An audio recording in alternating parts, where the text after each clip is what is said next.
বন্ধুরা আসসালামু আলাইকুম।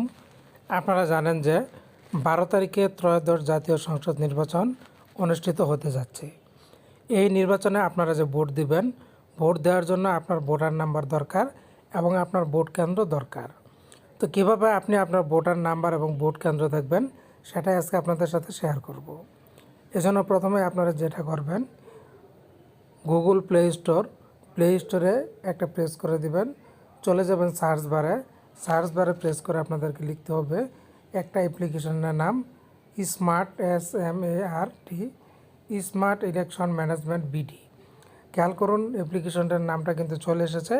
আপনারা জাস্ট এই অ্যাপ্লিকেশনের নামের উপরে একটি প্রেস করে দিবেন। প্রেস করে দেওয়ার পর এরকম চলে আসলে এখান থেকে আপনারা যে অ্যাপ্লিকেশনটি দেখতে পাচ্ছেন এটাকে ডাউনলোড এবং ইনস্টল করে নেবেন। আর যদি ভিডিওটি ভালো লাগে একটি লাইক কমেন্ট দিয়ে বন্ধুদের মাঝে শেয়ার করে দিবেন। তো খেয়াল করুন আমি কিন্তু ইতিমধ্যে অ্যাপ্লিকেশনটাকে ডাউনলোড এবং ইনস্টল করে নিয়েছি। এবার আমি অ্যাপ্লিকেশনটাকে ওপেন করব। তো জাস্ট ওপেন করার জন্য এখানে ওপেন নামের অপশন চলে এসেছে। এই ওপেন অপশনে একটি প্রেস করে দিবেন। প্রেস করে দেওয়ার পর নির্বাচন কমিশনের অ্যাপ্লিকেশনটি ওপেন হয়ে যাবে। এখান থেকে আপনারা ল্যাঙ্গুয়েজ সিলেক্ট করবেন। আমি এখান থেকে বাংলা সিলেক্ট করে দিলাম। সিলেক্ট করে দেওয়ার পর আপনার সামনে নতুন ইন্টারফেস চলে আসবে। ভিডিওটি ভালো লাগলে একটি লাইক কমেন্ট দিয়ে বন্ধুদের মাঝে শেয়ার করবেন। তো যখনই এরকম চলে আসবে এখান থেকে আপনারা দেখতে পাবেন ত্রয়োদশ জাতীয় সংসদ নির্বাচন যে অপশনটি, এই অপশনটি জাস্ট এই মাঝখানের অপশন, এখানে একটি প্রেস করে দিবেন।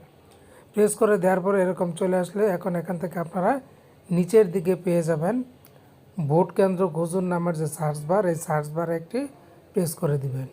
প্রেস করে দেওয়ার পর এরপর আপনাকে যেটা করতে হবে, এখানে আপনার এনআইডি নাম্বার লিখতে হবে, এখানে জন্ম তারিখ লিখতে হবে, তারপর সার্চে প্রেস করে সার্চ দিতে হবে।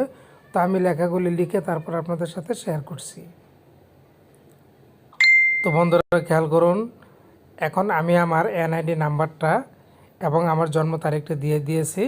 এখন জাস্ট সার্চ বার এখানে আমি একটি প্রেস করে দিলাম।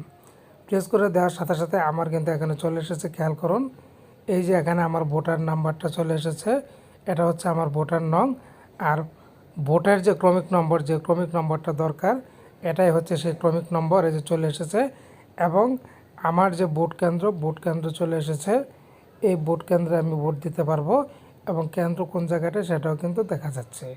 তো বন্ধুরা এভাবে আপনারা কিন্তু খুব সহজেই ভোটার নাম্বার এবং ভোট কেন্দ্রটা দেখতে পাবেন। তো আশা করছি বুঝতে পেরেছেন। ভালো থাকুন, ধন্যবাদ।